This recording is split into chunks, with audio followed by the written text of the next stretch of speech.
Good morning students, how are you?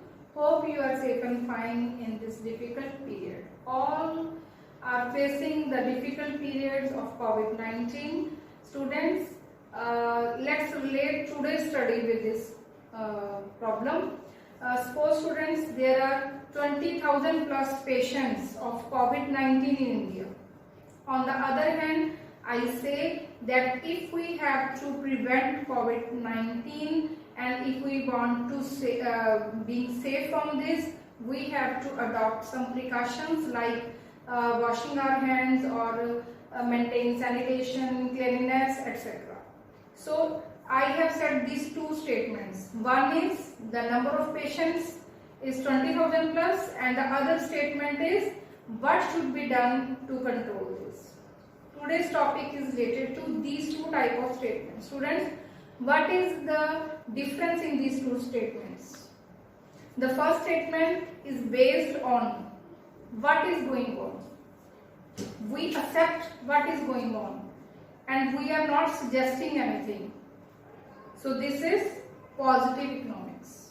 And on the other hand, we are saying that what should be done to control this situation. So we are giving suggestions, we are giving opinions. This is normative statement, or we can say normative economics. So with this discussion, let's start discussing the difference in positive economics and normative economics. So students, today's topic is difference in positive and normative economics. What is the difference in these two statements? Positive economics, the meaning is it deals with what is and how economic problems are actually solved. What is? So what is going on and how economic problems are actually solved is under positive economics. So in positive economics, students, we learn what is, what was and what will be. And on the other hand, in normative economics, we study, it deals with what ought to be and how economic problems should be solved. It means normative economics deals with what is desirable, what should be done, what ought to be done to solve this economic problem. And the second one is verification. So positive economics, the statement of positive economics can be verified. How they can be verified? With actual data we can verify the statement. Here students, we can take an example. We should not confuse positive economics with true or false statements. Students, the statement can be true or false but can be under the positive economics. For example, if student A says that population of India is more than China and student B says that population of China is more than India, which one is correct? Population of China is more than India. The other statement is wrong. But both come under the positive economics. How can we verify them? With actual data. So the statements of positive economics can be verified with actual data. Either they are true or false. But the statements of normative economics can't be verified. Students, can you answer why we can't verify the statements of normative economics? Yes, you are right. Because they can't be verified with actual data, because they are just suggestions, they are just opinions. Their opinions we can't verify. And the next is suggestive. Positive economics is based on facts, is based on what is, what was, what will be, and it is not suggestive, we can say.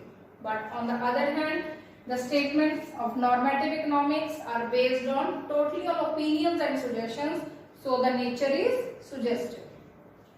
Next one is value judgment. Value judgment, students, it doesn't give any value judgment. It doesn't give what is right, what is wrong about the statement, but it gives value judgment because it is related to beliefs. We can say what should be done to solve this problem, what should be done to control this problem. So it involves value judgment. Next, we can take few examples to clarify this concept. Like, if we say that 21% of the population of India is below poverty line, this is fact. We can verify it with the actual data, so it is statement of positive economics. On the other hand, government should adopt poverty alleviation programs to control poverty. In India. So this is suggestive in nature. So it is normative economics. And the other example we can take, there is a high rate of inflation in India. Prices are very much high in India. This is the fact. This is positive economics. But on the other hand, if we say government should increase the taxes to reduce the rate of inflation. How increase taxes reduce the rate of inflation, student? When government increase the taxes, the disposable income of the consumers will fall. So they will demand less and the inflation can be controlled. So what is the conclusion of today's discussion, students?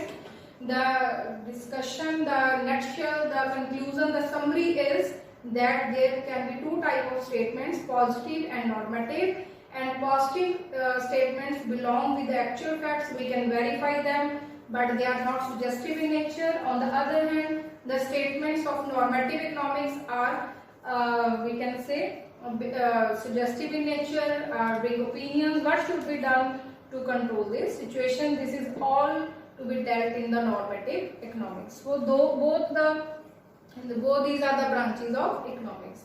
So what is your job, students, now? You have to collect more and more examples and classify them whether they are positive economics or normative economics.